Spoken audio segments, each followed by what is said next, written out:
Hello, we are Team Intrepid. We are made of Gregory Ardrey, Aspen Weston, and Heather Callies. We're learning how to, or teaching people on how to fight fires with virtual reality. So we want to make sure that there's no threat of physical danger while our first responders learn how to respond.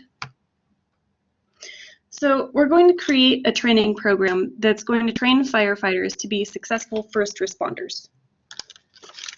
Our training is going to be delivered in person via virtual reality. We're going to simulate software of an emergency environment. So this is going to be a high rise. And our firefighters are going to have to go in and save people and make decisions based on what they've learned in previous courses and based on contextual clues that they find there.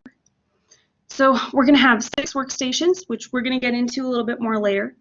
They're going to have VR setups and monitors, and the instructor can watch what the learners see on the monitors so that the instructor can monitor what the learners are doing and seeing. So our VR environment is going to use really lifelike fire and smoke behaviors, which can all be calibrated within the technology that we're going to use to create the environment.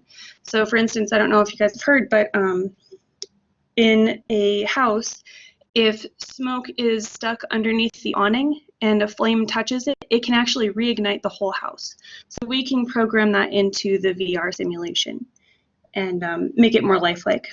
So in addition, they're going to have victims to save, and this is all going to be very interactive. They're going to have weaknesses in the structures, like, you know, they might, I don't know, step on a stair and it will have burned through a little bit and it'll be a little weak. So they have to be ready to look at what's around them and see, you know, what might be a danger and make decisions based on that. In addition, we have other contextual information that they're going to have to use. So with the VR headset, they have 2 little earphones that go on, and you can actually make sounds sound as though they're coming from in front, behind, to the right, to the left, or somewhere in between all of those. We're also going to have doors that can make users recoil. So, you know, when you're in elementary school and they were teaching you how to test for a hot door, you were supposed to touch it with the back of your hand. So when they touch a door with the back of their hand, the handset is going to vibrate and let them know that's hot, don't touch that. So it's going to just simulate what they might see without the danger of actually getting hurt or having like a really bad experience during training. One of the people who, well, actually the man who started the company I used to work for was a volunteer firefighter for a while, and in training he had a mask burned onto his face during training because it was so hot. They simulated an environment and the mask just wasn't ready for it. It was just a defect. So this is making sure that all of our firefighters can live to the point where they can fight their first fire. So we're going to be using some multiplayer computer gaming technology, and that's where we're going to simulate all the fire, smoke, the victims, and we're going to look at user performance. All right, thanks, Aspen. Let's talk about the rationale for using virtual reality for this kind of training. First, it's important to look at the universal design for learning, and there's 3 parts, well, 3 big parts to that, and that virtual reality fits. And we all know that adults learn best from flexible learning, a variety of instructional materials, and being able to show what they know in different ways. And virtual reality really encompasses all of that. Aspen, could you go to the next slide for me? So if we look at the 3 principles for universal design for learning, it says provide multiple means for representation. And this can be, it's not your textbook read and learn. It's not necessarily face-to-face watch as somebody teaches you how to fight a fire through a lecture. This is the learner is immersed in the virtual reality and is learning by doing. So the material is presented in a way that most firefighters are used to and aware of, and has more meaning to them than a textbook or a lecture. The second, universal design for learning, provide means of action and expression. So this allows the firefighter to show different ways of how they might respond to a certain scenario. And every firefighter is going to respond differently. So this is a great opportunity for diverse learners to show diverse ways. And then the third part that is essential is engagement. And virtual reality offers just that. They are engaged with what they are doing. It's relevant to them, which increases more engagement. Espen, could you go to the next slide? Perfect. So it's a very contextual way for firefighters to be learning. It also improves human performance. So if you think about anything, the more we do it, the better we get at it, right? Which is why they always tell you, if you're going to play baseball, go to practice, because the more you do it, the better you get. So in using virtual reality, these firefighters are not in harm's way, and they're able to practice what they're doing. So of course they're going to hopefully get better. And it also decreases the reaction time. So if they've practiced it enough, they may not have to take as much time to stop and think about what they're doing, and they'll just react quicker. Okay. Aspen, could you go? Thanks. The next rationale, or the next piece of this, is that it's super experiential learning. So I know you guys talked about this a little bit in your presentation, but there's the 4 stages of it. So a concrete experience. If you're using virtual reality, you're actually doing it. You're in the experience. It allows you then, once you've taken the headsets off and have kind of stepped away from it, to review or reflect upon what you've done. Also, as Aspen mentioned, the instructor will be able to see what you've done. So you could even go back and review tapes if there are recordings of it. You could go back and review it with the instructor. So there's different ways of going back and reflecting on the experience. Then there's abstract conceptualization, and that's learning from the experience. So again, if you're going back and running through the scenario again, there's always that, I should have done this, or I should have done that, or I could have done this, and that you can learn from. So if you're using virtual reality, it allows for that. And then they can go back and have active experimentation. They can go back and say, okay, I should have done this. Now I'm going to try it this way again. I'm going to try something out that I've learned. So the virtual reality really fits nicely into being able to experience these things in the experiential learning. Right? There's a lot of pros. There's also some cons, but there's a lot of pros to using virtual reality. First of all, it's engaging. It offers memorable experiences. It's adaptable to various learning styles. It's active learning. It eliminates risk or safety concerns that firefighters are often placed in. And it offers experiences that promote repetition and retention. And then there are some cons. There was an article I read about cyber sickness and how some people come out of it and feel almost like their stomach is upset, or they're nauseous from just the feeling of having the headsets on. And it's something that I understand you have to really get used to. It also promotes reclusive behavior. Now, in this case, the firefighters will be going to a place like a training center. But if they were to do this at home, some people think that people get sucked into it, and then they think, well, why do I need to go into the real world?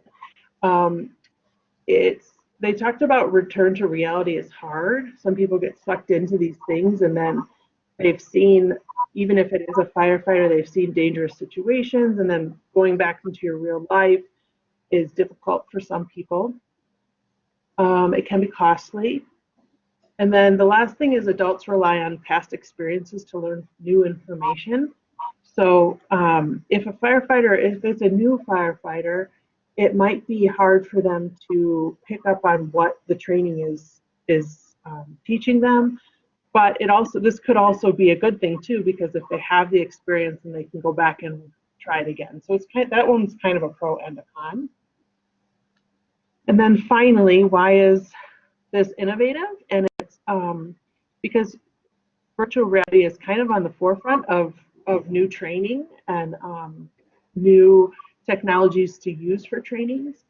So that's why it's innovative. And now Greg is going to talk a little bit more about the lesson, I believe. Basically, what we're going to be doing, most cities that have large buildings and office towers and hotels and so on, the opportunity for emergency responders to be able to practice in one of these buildings is pretty rare. I mean, if you think about an office building, in order for them to practice there, you can't really shut down an office building for a day while they go in and practice. In an emergency event, the question is how would they be able to respond if they're not familiar with the building? Our program is going to take advantage of the fact that most architects use computer-aided design programs. There's one called AutoCAD that's the most popular. It's kind of the Microsoft Word of designing buildings on the computer.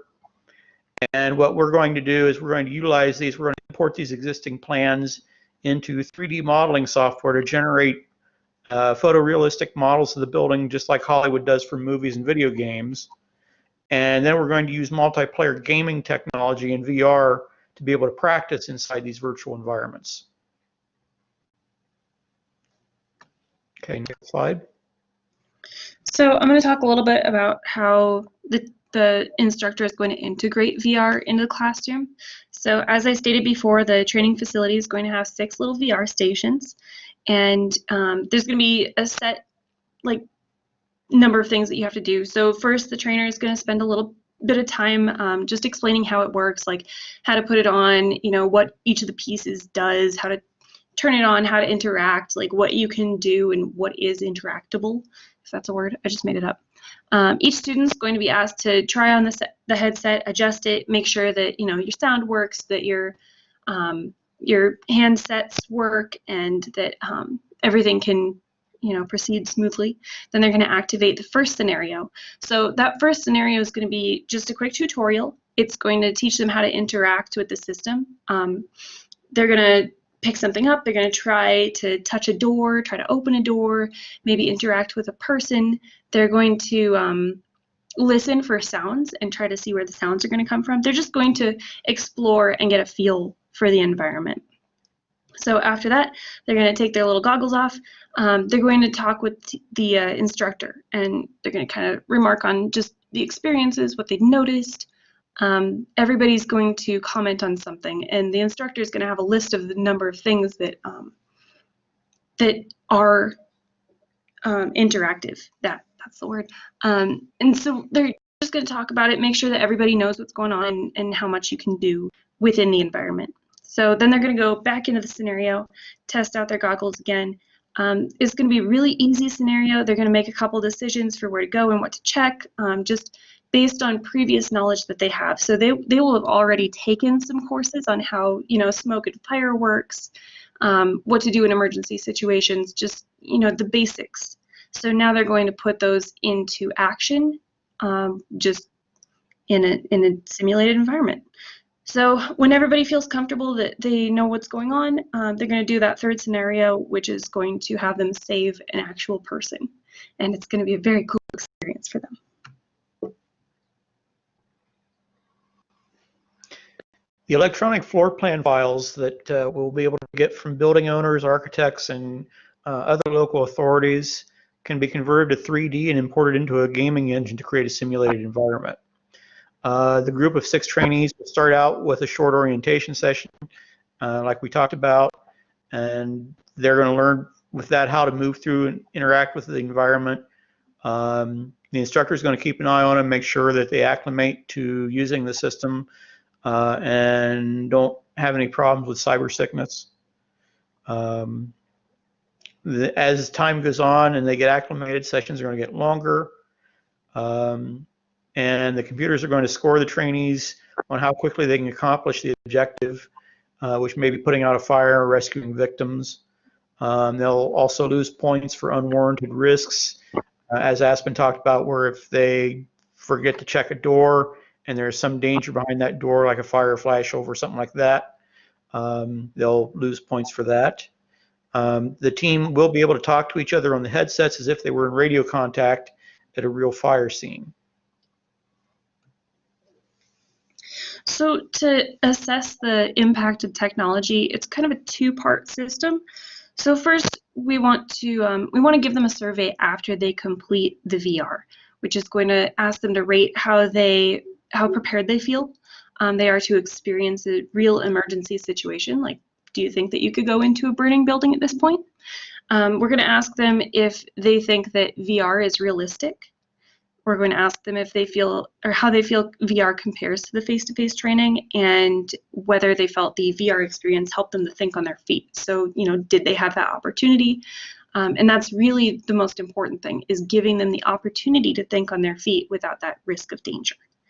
And, because we can't really measure how ready they are to go into a burning building, we're going to wait for a little bit. We're going to wait until they go into a true emergency in the field, and then they're going to take one more survey and sort of relate those experiences back to what they experienced in the VR simulation.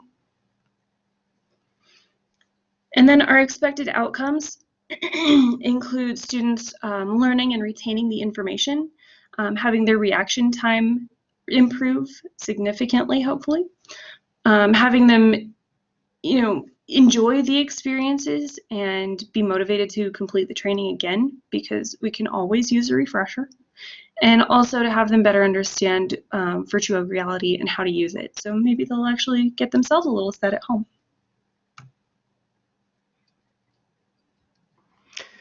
There are basically 4 pieces of technology that are involved in this plan, and we'll explain these in the coming slides, but just to give you kind of a quick overview.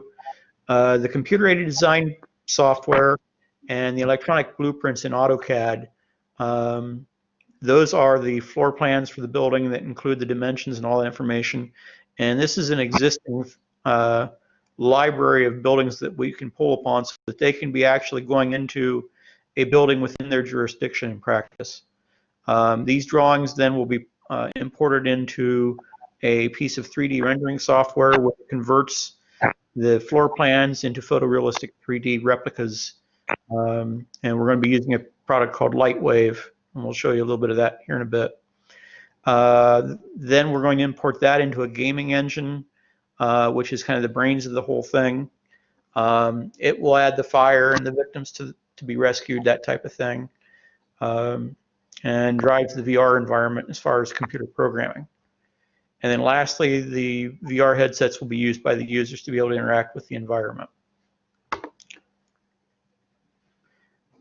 AutoCAD is basically the #1 piece of software that's used in the industry for floor plans and other things. It's the Microsoft Word of doing stuff on the computer like this. And these are extremely detailed drawings. They've got all the dimensions within the program, the materials being used, all of that information is right there in the program.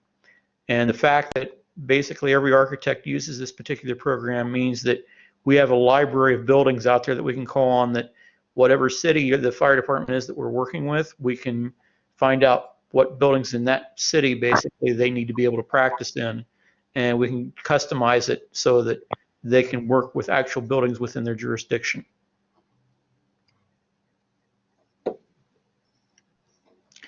LightWave 3D is a 3D rendering program. The picture at the top there gives you an idea what the interface of it looks like, and the results you can see in the picture there on the bottom. This program is very popular. It's used in video games and movies. Actually, if you look at their website, there were some things from the Star Wars movies here recently that were actually done in this program. It can import AutoCAD drawing files and use that as a basis to generate these 3D images. And when it's done, you can go in and add lighting elements and stuff like that to the point where it creates a very photorealistic model of the building.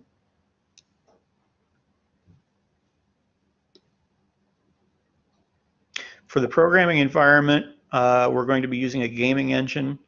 Epic Games has what they call Unreal Engine. It was part of a video game that they had originally created it for, and it's basically the programming skeleton, so to speak, for a lot of the video games that are out there now as far as multiplayer video games. It allows you to go in and add your environment and create the program within it. It controls the simulation. It can import models from LightWave. The gaming engine itself will add fire and computer-controlled characters that will serve as the victims to be rescued. It adds the trainees as players so that if two of them are in the environment, they can see each other and interact that way also. Very much what you think of in terms of when you look at online gaming, multiplayer games that people play for recreation. And then the final ingredient is going to be the VR headset. Oculus is the #1 brand out there right now, and their Rift series has been the standard for several years. The newest model is the Oculus Rift S that just came out here about a month ago. And the VR headset basically presents the 3D environment, and it senses head movement to change the wearer's view. There are handheld controllers that are there also that allow you to grab things and do different things that way as far as interacting with the environment. It uses binaural audio, which means it's like stereo audio headphones, and you can hear sounds coming from various directions because of the way it manipulates the phase of the sounds to fool your ears into thinking it's coming from in front of you or behind you. All of this together provides a very intense and very immersive experience so that it will simulate a lot of the stress-inducing elements and give you that adrenaline rush. And the instructor will be able to monitor the trainees on computer monitors and make sure everything's going okay, but it gives you a very realistic experience to practice in. So in conclusion, VR can simulate many factors that trainees will experience on the job. So it really helps to prepare them for those dangers and those situations.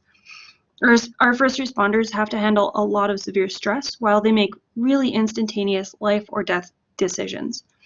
They have to be ready to make any decision at any point, and they'll not really have time to consciously gain context within a situation.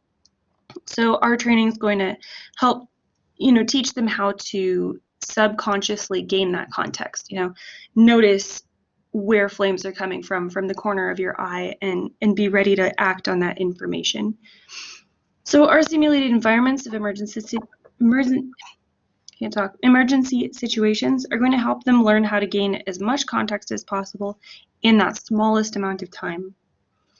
And they're also going to train them how to handle the stress by exposing them to it without the danger of being injured. And then we have a bunch of references. Any questions we can answer?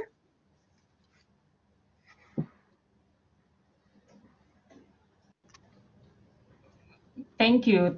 Wonderful presentation. Aspen, I think this will be wonderful for the work that you are doing now with the utilities company. Yeah, I actually have suggested using VR a couple of times, but they don't want to spend the money on it. I don't blame them. So it's a wonderful presentation. It's very good. So I have a question for the team. How is this activity that you are proposing based on andragogy?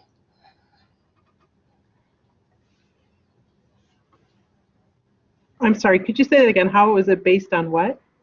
On the andragogy, or how do you pronounce that?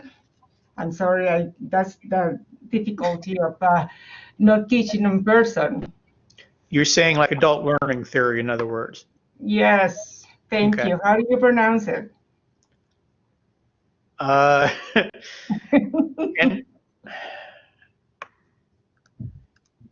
yeah, I'd have to see it in front of me. Androgyny, something like that. I forget. Anyway, Okay, that we know one. what you're talking about, even if we can't say it. Okay. It's easier to say pedagogy. Yeah. So how is it based on those principles? Where did we stick it? Oh, back. Right here. So we're using the the experiential learning theory. So adults learn really well through having an experience, reflecting on it, sort of learning from it, getting that concreted into their brains, and then actually experimenting with it and experiencing the situation. So that would be our VR. But experiential learning is not only for adults, right? True. Everybody. You could. I mean, you could apply it to any age, pretty much. Yeah, exactly. Okay. And the rest of the class, do you have any questions? Kathy?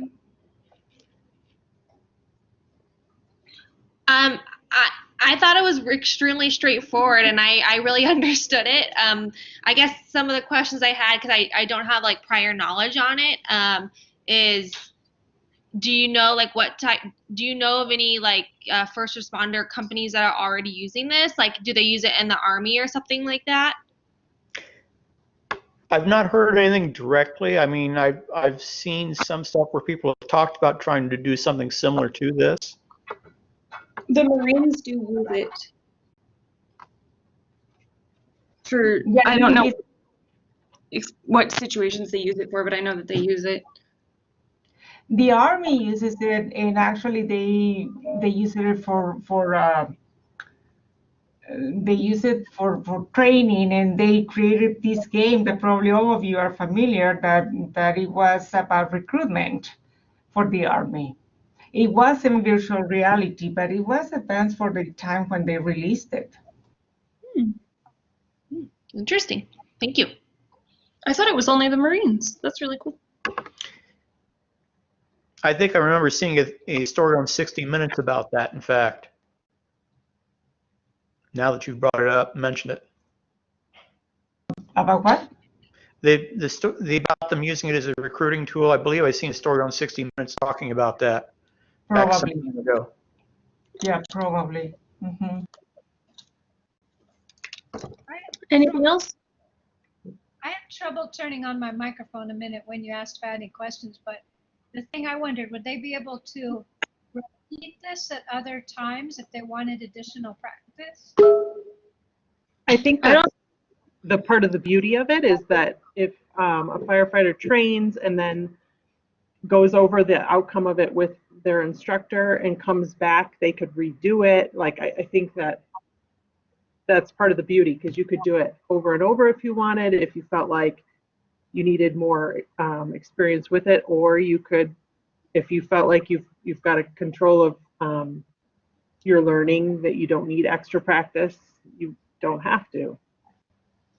And the nice thing is too is that you can the technology is there that you can randomize it a little bit in terms of it can be the same building layout and so on, but the fire may be in a different place in the building, the victims may be in a different place, so you get some variations from one time to the next.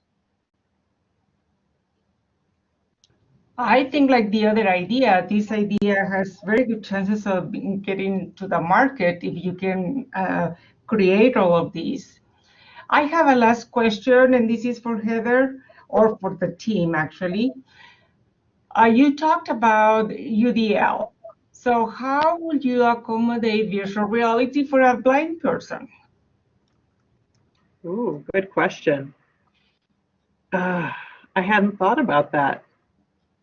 For a blind person? Because I mean, one of the things of UDL is that you're supposed to be thinking about all types of learners. Sure. I would be willing to guess if it's a firefighter, they probably wouldn't be blind. But yes, I think that maybe there could be, I know Greg talked about if they feel the back of the door, the handset might shake. So there could be feelings with it. Yeah, the binaural audio as well. Yes, and probably you're right, Heather. I mean, probably they will not be blind, but legally they cannot be denied, right? If they can perform the same job. Yeah, Right. I mean, the thing is I doubt there's going to be very many firefighters that are blind, because eventually they would not have the ability probably to fight a fire with that situation. And legally, it's Chrislyn. I have worked for a blindness rehabilitation agency. To know a little bit more. Legally, the job description most likely says something about requiring 20/20 vision, and it's not illegal to require that for the job. So it really would eliminate anyone who is blind or visually impaired.